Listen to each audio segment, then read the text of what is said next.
Welcome back to Out and About. Today we're smack in the middle of our 2014 review. We're moving on now to the big category of sports. At least half of us know what happened. We know what happened in sports. She always slams us in sports. I follow college football completely. Okay. Okay. So we're going to start with you then. Okay. Chuck, okay. All right. What was your top story of the year? Well, my top story, Michael Sam. I mean, the whole thing is just incredible. I know he was released from the Cowboys, but he is one of the Men of the Year for GQ magazine, which is a huge honor. He's represented, I think, everybody in such a great way. Other Men of the Year, Chris Pratt from Guardians of the Galaxy, Ansel Elgort and Shailene Woodley from Fault in Our Stars, Steve Carell. I mean, he's really in some fine company, and he has handled it so well. I hope he actually gets on a team next year. That's my big hope. I'm disappointed that he's not. Yeah, yeah. And, you know, and you want to know kind of behind the scenes what really caused, and, you know, I mean, other than just not being what they needed, but I'm just curious what was the real cause of. I listen to a lot of sports radio, and the things I hear is he wasn't he wasn't good enough. That's what I've heard. So the quality wasn't there. Yeah, the quality wasn't there. He was. That's what I think. If that's the case, that's fair. And that's totally fair. I still wonder, and maybe that was the case, but I just wonder if the story of him being gay didn't have a little bearing on that, but we'll never know as far as that goes. Yeah, well, we might know in 20 years as we do with some things. Yeah. Okay, another top story. Well, what do you have, Lisa? You've got something you like this year that happened? Yeah, I love the women's basketball Final Four being in Nashville this year. And the chamber was ready for the lesbians to converge on Nashville and bring their over $20 million of economic impact to the city. So that's huge. We actually, the chamber has a mobile website, and we got our QR code out to visitors so that they could get our mobile website up, and it immediately brings up places to eat, shop, stay, play. So that's so smart. Yeah. We try. Cool. Yeah, you did it. You did well, yeah. Okay, we're going to move on to our top entertainment stories. There were a lot that we talked about. This is Chuck's area of expertise, but we're going to start with Brent's, one of his top local stories.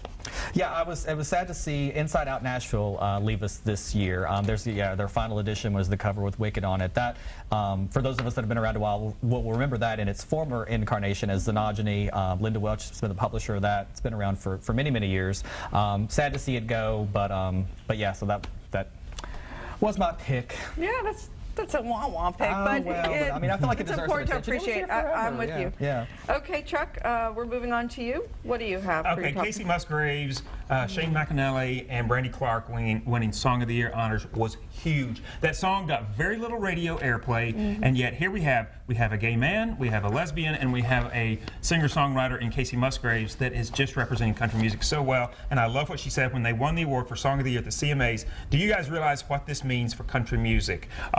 You know, Shane McAnally is one of the most successful songwriters in Nashville. He's been out since he's been back here, and I tell you, he's had like 8 or 9 #1 singles. Incredible. And Brandy Clark's doing well. She was nominated for Horizon. So much to talk about.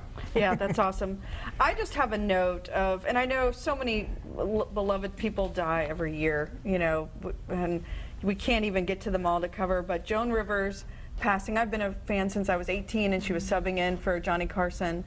A lot of big gay following, and of course Robin Williams. Those two made my list. And then surprise, surprise, we're back at Chuck with another entertainment pick. What do you have? My other entertainment pick, Sam Smith. He made the Out 100 Breakout Artist of the Year, and Sam Smith with Stay With Me.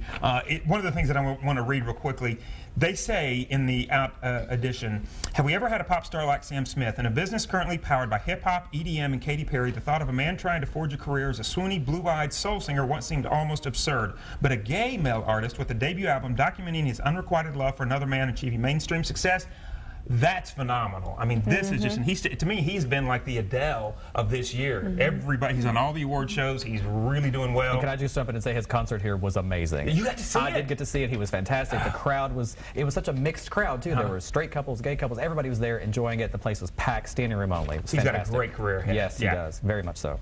I would say that's a good pick then, based on your comments.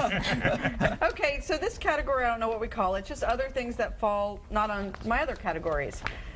So, Chuck, you have an interesting story which we covered here on another Buzz About, a little controversial artist that we heard before. Josie Greenwell and Nate Green, of course, you know, when he was Josie, he was an out gay male artist, then as Nate Green, the country artist.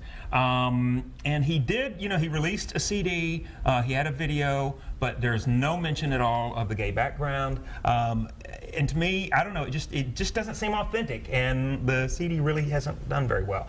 I mean, it's his business, whatever he wants to do, but I just think living your authentic self is the best way. Ty Herndon, he came out recently. Yes. It's just been in People magazine, and and I know Ty couldn't come out for a long, long time, but now he's saying he can be himself, and I think he'll do very well. Okay, we're almost out of time. I want Lisa to speak to a really tragic news story that we all need to. Yeah, support to talk- Gizzy Fowler was found murdered this past month or so, and at the Nashville Transgender Day of Remembrance, they're doing a big memorial for her. And we just are disappointed in the way it was portrayed in the media and the police reports, and it just gives us a sense of, we have to make sure that Gizzy and her family are treated with respect and dignity. In Absolutely. This I'm situation. glad you brought that up, and I'm sure we'll be on that story a little more. Thanks, guys. Another year in the books. All right, like Well, the we hats. have one more show. So when we come back, Brent is joined by Marissa Richmond to discuss the recent election results and what's next for marriage equality in Tennessee.